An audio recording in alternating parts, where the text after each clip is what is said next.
So we were studying our chapter number 14, ratio analysis. In our previous class, we have seen activity ratios. We have seen there are four types of activity ratios: inventory turnover, trade reserve turnover ratio, trade payable turnover ratio, and working capital turnover ratio. We have seen the formulas related to the activity ratio and how we can keep those formulas in our mind in a logical manner. In today's class, we will solve the questions related to the first formula of activity ratio, that is inventory turnover ratio. So let's see the first question of today's class based on inventory turnover ratio, and that is question number 43. Calculate inventory turnover ratio and average age of inventory from the following. Now we have not understood what is average age of inventory in our previous class. That is very simple. Actually there could be three things. One is average age of inventory, second one is average collection period, third one is average payment period. Average age of inventory is related to inventory turnover ratio. Average collection period is related to debtor, that is trade receivable turnover ratio, and average payment period is related to what, sir? Trade payable turnover ratio. How these ratios are, sir? How we can calculate? That is very simple. If you want to know the average age of inventory or average collection period or average trade payment period, all you have to do is divide 365 or 360 or 52 or 12 or 52 by what, sir? By the respective ratio. So if we have to calculate average age of inventory, we will divide it by inventory turnover ratio. But let's suppose if we have to calculate average collection period, we will divide these things by trade receivable turnover ratio. If we have to calculate average payment period, we will divide these things by trade payable turnover ratio, right? Okay, no confusion. Now sir, what these things are? See, normally 365 by inventory turnover ratio. Why 365 is the days in a year? Why I have written 360, sir? Because normally some people or some accountant think that if we take 365, values will be in point, but if we take 360 might be, it will give us our exact information. That's why some people consider 360, right? Third one is related to 12 and last one is related to week. So if you want to calculate your average age of inventory in number of days, you will divide that, you will use 365 or 360. Normally 365. You guys are ISC student, you are using calculator, you can keep 365, right? But if you want to calculate that particular thing, that is average age of inventory in months, then we can use 12. But if we want to calculate that thing in week, we can use 15. No confusion, no? Is it clear? Okay, now let's see how we can calculate inventory turnover ratio in this question. That is our formula of inventory turnover ratio, which is cost of revenue from operation upon average inventory. Cost of revenue from operation means our cost of sale, which is cost of goods sold, and average inventory means opening inventory plus closing inventory by 2. Now if you see in the question, we have one profit and loss account is given and one notes to account of debt PL is also given. So firstly, let's calculate the cost of revenue from operation, which is known as cost of goods sold also, right? We are doing, there is two ways to calculate. First one, revenue from operation minus gross profit. But if you see, sale is given, but gross profit is not there, so that we cannot apply that formula, right? Then we can move to the second formula, which is what, sir? Opening inventory plus purchase plus direct expense minus closing inventory. Alternatively, you can deduct that closing inventory from opening also. That is opening inventory minus closing inventory plus purchase plus direct expense. That is same thing, right? Okay. So if you see here, we have given in the PL revenue from operation, then we have given purchase of stock in trade. So purchase we can take for COGS. So purchase of stock in trade plus, then next we have change in inventory. Now see what change in inventory means. Change in inventory in itself means opening minus closing. And in your formula of cost of goods sold also, we do what? Opening minus closing. So even if the notes to account is not given, but change in inventory is given, you can directly add change in inventory, right? But if change in inventory is given in negative, you will subtract that change in inventory, right? Notes to account is not given, that's okay, because that is opening minus closing. No confusion, right? So here change in inventory is given as minus 30,000. Notes to account is also there, 125 minus 155. So that is already deducted, no need to deduct, we can directly show that. But as that is given in a minus, we need to put minus. Negative value that is, so that we can write plus change in inventory. See, at the time of writing formula, you will write completely plus change in inventory. We are not writing values right now. So formula is change plus change in inventory. Change in inventory means opening inventory minus closing inventory. So we are getting same thing. Opening stock plus purchase minus closing stock. No confusion. We need direct expenses also. Firstly, let's write these things. So purchase of stock and trade is given as 6,50,000. Then we have change in inventory is given as minus 30. So that is we have written plus. That's why we have to write it minus 30. That is in negative. Now we need direct expenses. So what I told you in the previous class, that there could be direct expenses only in two places. First one employee benefit, second one in other expenses, and that also only in the notes to account. Now if we see on employee benefit expense, it is written as note number 2, and if you refer note number 2, there is wages as well as salaries also. So you consider which one? Only wages, and that is given as how much? 1,48,000. So we can add plus 148. Now if you see after that, there is other expenses, and other expenses there is note number 3. There we have 3 expenses: manufacturing expenses, administration and selling. Administration is related to office, and office and selling expenses are indirect expense, but manufacturing is direct. So we'll consider only manufacturing expense. Remember one thing, although the formula is opening inventory plus purchase plus direct expenses minus closing, but you will write only those word or thing which is given in the question. Right? No confusion. So we have written everything. Manufacturing expenses, how much? That is 72. So we can plus 72 also. Now we can do our calculation and find our cost of goods sold. So we got our cost of goods sold. Now we need average inventory also.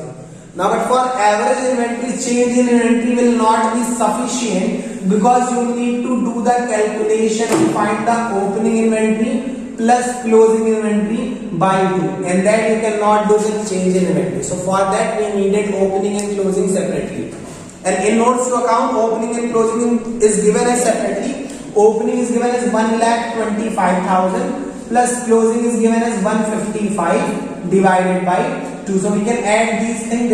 That will be 2,80,000 by 2, and that will be 1,40,000. Any confusion in this? No. Now we are doing the value of cost of revenue from operation, which we just calculated as 8,40,000, and average inventory as 1,40,000. We can do the calculation and find our ratio. So we got a value as 6, we write it 6 times. What 6 times means? That our cost of revenue from operation is 6 times of the average inventory. It is given in this question number 47, that calculate inventory turnover ratio for the year 17, 18 and 18, 19. We have information of 2 years. And what is the information? So we have inventory is given on 31st March. 31st March means that is closing inventory, right? So we have closing inventory for 17, 18 and 18, 19. Now see one thing. What is closing inventory for 17, 18 will be opening inventory for 18, 19. So you are knowing the opening inventory for the second year as well as closing inventory also for second year. That means for second year we don't have any problem in finding average inventory. That is clear? But if you see the information of first year, for first year we have closing only, we need opening also. So we can see whether we have some more information for that or not. Okay, we will see later. Next we have is revenue from operation, that is sale, but we need cost of sale. How we can do that? It is written gross profit is 20% of cost of revenue from operation. We know that formula is for finding cost of goods sold is very easy, and that is sales minus gross profit. We have sales is given, let's suppose for the take information of first year, that is 75 lakh. But we need to deduct gross profit from this 75 lakh. Right? And that is given as 20% of cost of sale. And we have sales, not cost of sale. So how we can do that thing? See, anything which is 1/4 of cost will be 1/5 of sale. Anything which is 1/3 of cost will be 1/4 of sale. Right? Anything which is 1/5 of cost will be 1/6 of sale. That is logical. You can check it also. Like what it means? 1/4 means, sir, 1/4 means 25%. 1/5 means 20%. Right? No confusion. 1/3 means 33.33%. And 1/4 means 25%. So if you see here, it is written that our gross profit is 20% of cost. So if anything is 20% of cost, that means this. That is 20% of cost means 1/5. So that is 1/5 of cost. So that for sale that will be 1/6. So in this case we can calculate our gross profit as how much is 75 lakh is sale. And 1/6 of 75 lakh will be our gross profit. So that will be, sir, 75 lakh minus 12,50,000. Right? So if we do our calculation, that will be 62,50,000 will be our cost of goods sold. Right? Now we are doing our cost of goods sold, so we can like find our average inventory. And we have closing of current year, that is 11 lakh. But we need opening also. And if you see it here, in last it is written that in the year 17-18, that means in the first year, inventory decreased by 3 lakh.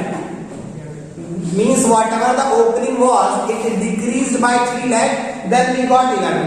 So if after decreasing that is 11, before increasing that would be 14 lakh. Right? So we are doing 14 plus 11 will be 25 by 2 will be 12,50,000. Right? Now we are doing average inventory. So we can write it here 62,50,000 divided by 12,50,000 will give us our answer, and that will be 5 times. So that is our inventory turnover ratio. Same way you can calculate the inventory turnover ratio for the second also. The only thing is we can calculate same way our cost of goods sold, and for average you need opening and closing. Closing is given, opening will be the closing of last year. That means this 11 which is closing of current year will be opening of next year. In this next question, that is 53, it is written calculate inventory turnover ratio from the following. So we have some information, that is we have cash sales is given, credit sales is given, and we have gross profit is given as 25% on cost. Right? So now what you can do is that you are knowing that cash sales and credit sales, you can add those two to find your total sales. Right? That will be our total sales, and that we can do easily. And cash sales is given as 6 lakh and credit is 4 lakh, so that will be 10 lakh in total. Right? Now gross profit is given as how much? 25% of cost. So anything which is 25% of cost, that means 1/4 of cost, will be 1/5 of sales. 1/5 of sales means 20% of sales. So you can calculate gross profit as 25% of cost, or we can say it 20% of sales. So how we can do that? It's a very easy. 10 lakh into 20 by 100. So that will be how much? 2 lakh. Right? Now we can calculate our COGS, and that will be, sir, 10 lakh minus 2 lakh will be 8 lakh. Now we are knowing cost of revenue from operation as 8 lakh rupees. Now we need to know the average inventory also. Right? So let's see what is information there related to average. It is given that our closing inventory is 3 times of the opening, and opening is 10% of cost of revenue. Now see, opening inventory, that is this one. Opening is how much? 10% of cost, and cost is 8 lakh. So we can say our opening inventory will be set 10% of 8 lakh. That means opening inventory is how much? 80,000. And if opening is 80, it is written that closing inventory is how much? Closing inventory is 3 times of opening inventory. So that will be 2,40,000. Any confusion in this? Is it clear now? Okay. So now what we can do? We can find the average inventory, that is easy. Opening inventory, that is 80,000 plus closing inventory, that is 240 by 2. So that will be 1,60,000. Right? Now we are doing this one, so we can divide, and that will be 5 times. We have given that cash revenue from operation, that is cash sales, is 1 lakh rupees, and credit sale is given as 5 lakh. Okay, and we have gross profit is also given, and inventory turnover ratio is also given. But we need to calculate the value of opening and closing inventory in each of the following cases. Now see one thing. If we want to, if whenever you have any ratio is given, your starting point will be that particular ratio. So we have inventory turnover ratio is given. Right. Now cost of revenue, firstly we need to calculate the cost of revenue from operation. Right.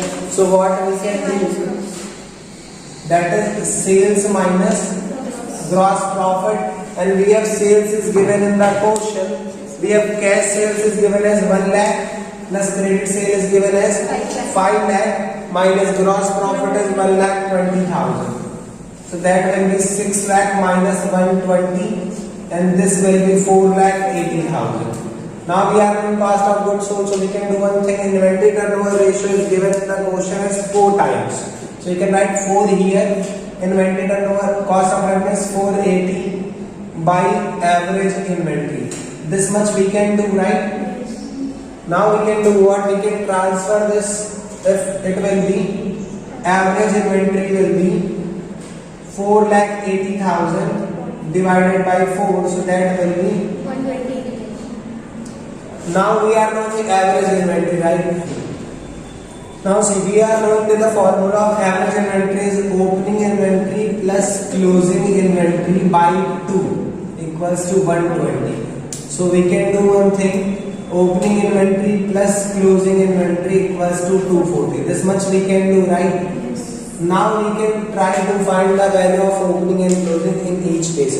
Our first case says if closing inventory was 1 lakh rupees in excess of opening, means whatever your opening is, closing is 1 lakh more than your opening. No confusion. So if our opening will be X, closing will be 1 lakh plus X. Closing will be 1 lakh plus X equals to 240. So this will be 2x equals to this 1 lakh will be there. 240 minus 1 lakh will be 140. So X will be 70. Now you are knowing your opening inventory is 70,000. So closing will be 1,70,000. In case 2 it is written if closing inventory was 2 times that in the beginning. Case 2 says, see, we were standing at this point, opening inventory plus closing inventory equals to 240. Right? Now it is given in the question that if closing inventory was 2 times that in the beginning, whatever we are having in the opening, closing is 2 times of that. So if let's suppose opening inventory is X, closing will be 2x, that is 2 times equals to 240. So that will be 3x equals to 240, right? Or we can say x equals to that will be 80,000. No confusion. So now if the opening inventory is 80, closing will be 2x, that is 160. In case 3, it is written that we have what? If closing inventory was 2 times more than that in the beginning, whatever our closing inventory is, that is 2 times more than in the beginning. So if our beginning inventory, that is opening inventory, is X, what will be our closing inventory? That is not 2 times. that is 2 times more. That means whatever opening is, closing will not be 2 times, that will be 2 times more. More means that is already x. X plus it is more than opening how much? 2 times. So 2 times will be 2x, so that will be 3x in a way we can say. Right? So if we keep that as a 3x, only then it will be 2 times more now. No confusion. What is the difference? 2x, that is 2 times more. Right? This will be 240. So 2x plus x will be 4x equals to 240. So x will be how much? 60. Now we are going the opening inventory, so closing inventory 3 times of that is 180. If closing inventory was 3 times that in the beginning, if closing is 3 times of the beginning, so if beginning is x, closing will be 3x equals to 240. You will get the same bundle, that is 4x equals to 240. So x will be 60 and closing will be 3 times of this, that is 180. In our next class, we will see the question related to the other ratios of activity ratio, which are trade receivable, trade payable, and working capital turnover ratio.